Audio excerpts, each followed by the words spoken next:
किंमत सरकारला खूप मोजावी लागेल. अगदी. कारण आज आपण आपल्या शेजारच्या राष्ट्रामध्ये पाहिलं की जेव्हा तरुण जागा होतो तेव्हा जे सळसळचं रक्त जागा होतं तेव्हा त्याच्यामध्ये देखील एक वेगळा दम असतो.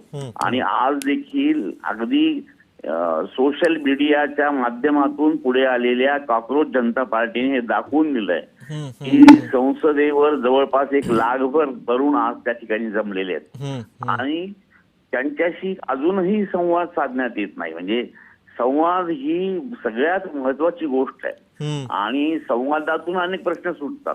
बरोबर. तर याच्यामध्ये त्यांच्याशी कसल्याच प्रकारचा संवाद न ठेवता त्यांना रगडणे अक्षरशः ही मला असं वाटतं ही कुठली पद्धत आहे. आणि ज्या पद्धतीनं शेतकऱ्यांचा देखील लढा या ठिकाणी दडपण्यात आला आणि कुठल्याही प्रकारची चर्चा करण्यात आली, मला असं वाटतं की भारतीय जनता पक्षाला आपल्या बहुमताचा खूप गर्व झालेला आहे आणि याचं गर्वहरण करण्याची वेळ आलेली आहे असं मला वाटतं. नक्कीच. पण संजीव सर, माझा एक प्रश्न एक पत्रकार म्हणून आणि एक सर्वसामान्य नागरिक म्हणून असा आहे की लोकशाहीमध्ये आंदोलनाचा अधिकार आहे प्रत्येकाला, पण कायदा आणि सुव्यवस्था राखण्याची जबाबदारी सुद्धा पोलिसांची आहे. मग आज नेमकं चुकलं कोणाचं? आंदोलकांचं चुकलं की पोलिसांचं चुकलं? काय माहिती का, याच्यामध्ये आंदोलकांचं काही चुकलं नाही. ते शिस्तशीरपणे आले, ते जिकडे दिशा दाखवत होती त्या दिशेला निघाले होते. कुठल्या तरी दोन तरुणांनी दगड फेकले असा एक नुसता कांगावा करण्यात आला. पण एकंदरपणे आजचा तरुण जो होता हा कुठेही व्हायोलंट झाला नाही. म्हणजे काय, त्यांनी कुठेही हिंसक झाला नाही. तो त्यांनी दिलेल्या आदेशाप्रमाणे चालतोय, अजून देखील चालतोय तो त्या ठिकाणी. परंतु यांना गर्दीचं मानसशास्त्रच माहित नाही. गर्दी दिसली की त्यांच्या पुढे त्यांना लाठ्या काट्या उगा राहायच्या, हा बरोबर न्याय नाही. आणि ताबडतोब पोलिसांनी देखील संयम बाळगायला पाहिजे होता. ते काही कुठं पळून जाणारे काही गुन्हेगार होते का काय होतंय ते आपलं म्हणणं शांतपणे मांडण्यासाठी ते आलेले होते.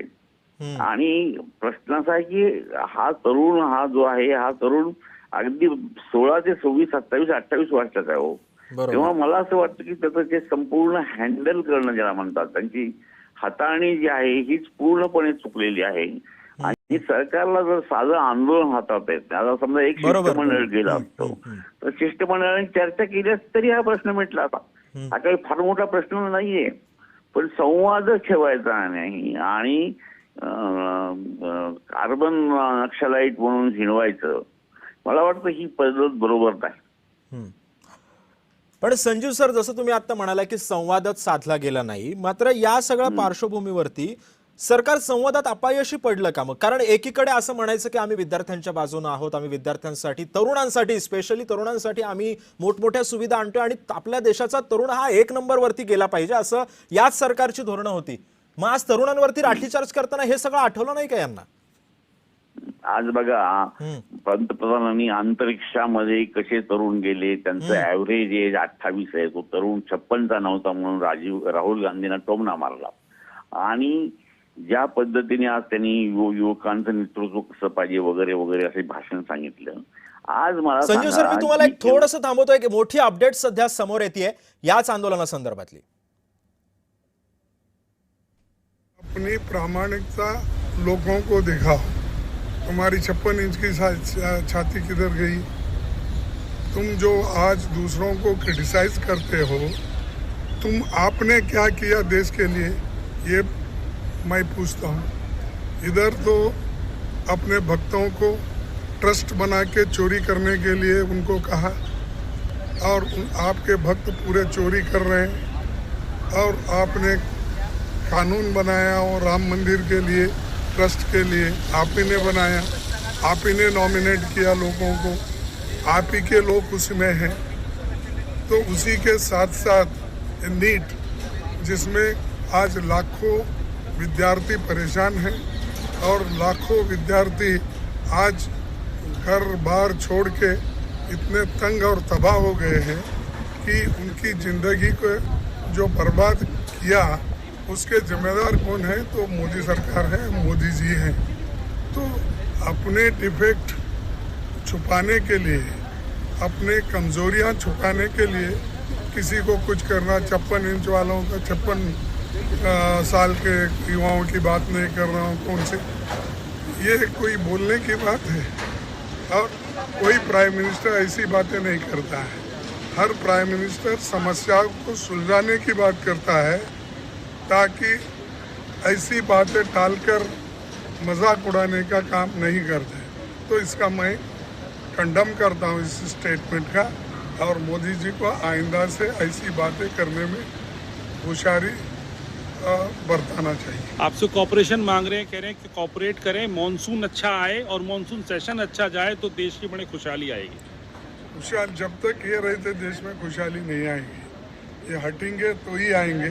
नेचर अपना काम करता है, और नेचर हमेशा किसी की परवाह नहीं करता है, ना इनकी ना उनकी या हमारी। तो नेचर है, इन्होंने नेचर को भी बदलने का काम कर रहे हैं, वो नहीं होने वाला है। त्यामुळे एकंदरीतच संसद भवन परिसरामध्ये मोठी तणावाची परिस्थिती निर्माण झाली। आपण ही 3 दृश्य बघतोय। आंदोलकांवरती लाठीचार्ज करण्यात आला, त्यानंतर याच आंदोलकांना पांगवण्यासाठी अश्रुधुरांचा मोठा मारा करण्यात आला आणि संसद भवन परिसरामध्ये कडक बंदोबस्त सुद्धा तैनात करण्यात आला। मी पुन्हा एकदा संजीव उन्हाळे सर तुमच्याकडे येतोय। एकंदरीतच जसं मगाशी तुम्ही बोलत होतात की संवादामध्ये कुठेतरी सरकार कमी पडलेलं आहे, हा संवाद होणं गरजेचं वाटतोय। आता तरी सरकारला शहाणपण येईल का या सगळ्या विद्यार्थ्यांची भूमिका लक्षात घेऊन त्यांच्यासोबत संवाद करायला? नाही, कसं आहे माहिती का, सरकारमध्ये काहीतरी 4 माणसं अशी पाहिजे की त्यांनी समजून सांगितलं पाहिजे की या क्षणी काय कशाची गरज आहे। म्हणजे केवळ पंतप्रधानांचा अहंकार हा सर्वोच्च नाही, तर प्रश्न असा आहे की काही समंजस लोकांना देखील असं वाटत असेल ना की बाबा हे कुठेतरी संवादाच्या माध्यमातून सुटलं पाहिजे। बरं, तो दिपके काही असा म्हणून व्यक्ती नाही, काही पॉलिटिशियन नाही, तो आपला ते कॉक्रोच हा म्हणला म्हणून त्यांनी त्या कॉक्रोच या शब्दातून जनता पार्टी त्याचं एक जे यश मिळालं, याचा अर्थ असा आहे की तरुणामध्ये किती असंतोष आहे। तरुणामधला जो धगधगता जो आग आहे ही आज रस्त्यावर आलेली आहे। म्हणजे जंतर मंतर जे आपण पाहतो त्या ठिकाणी आपण पाहिलं, आणि त्याला जर बोलले असते, नेहमी करताच आपले मोदी चांगलं भाषण करतात, तर या सगळ्या तरुणांचा समोर त्यांनी एक भाषण ठोकलं असतं तर सगळा प्रश्न मिटू शकत होता। पण आता या तरुणांना अश्रुधूर काय, लाठीचार्ज काय, आपल्यात शक्ती दाखवण्याचं प्रदर्शन काय, मला असं वाटतं की हा क्रूरपणाचा एक कळस आहे। आणि ज्या पद्धतीने हे सगळं हाताळलं जात आहे, त्याची जी सगळी जी गोष्ट आहे हाताळणं, हे हँडल करणं, हे सगळं सर्वता चुकीचं आहे। काहीतरी त्या 4 शहाण्या माणसांनी, सत्ताधारी लोकांनी याच्यामध्ये हस्तक्षेप करून, हा प्रश्न काही मोठा नाही पण तो प्रश्न सकारात्मक आहे। शिक्षणामध्ये सुधारणा करणं ही त्यांची मागणी, ती काही असे कन्सेशन मागतायत किंवा काही तुमच्याकडून काही आम्हाला निधी द्या असं मागतायत, असं काही नाही। शिक्षणामधल्या सुधारणाच्या संदर्भामध्ये ते बोलतायत।